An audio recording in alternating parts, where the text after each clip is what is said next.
O, kita nyo naman, nasa desierto tayo. Tignan natin kung mabilis pa rin bang dadating yung pera sa Philippines. So ngayon mga beshi ko, itatry natin kung gumagana yung tap-tap send sa desierto. And iti-check natin kung makakapag-send ba tayo ng pera sa Pilipinas. Kita nyo naman, nasa desierto tayo. And naisipan ko magpadala ng pang-ice cream ng nanay ko.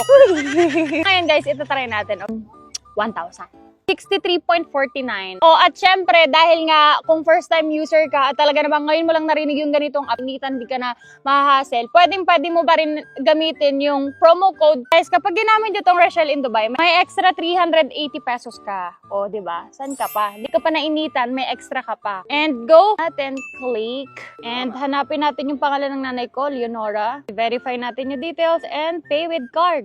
And kita nyo naman guys, nakalagay 0 transfer fee. And guys, diretso na po to sa kanyang card or sa kanyang GCash account. Hindi na siya mahassle na pumunta pa siya sa mga remittance center para syempre kumuha ng pera. And malayo pa sa lugar namin yung remittance center. So pay with card.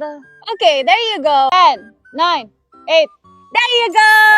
2-1 success. Okay guys, proceed. Success na po yung napadala natin. Okay guys, so 5:56 nakadating yung pera.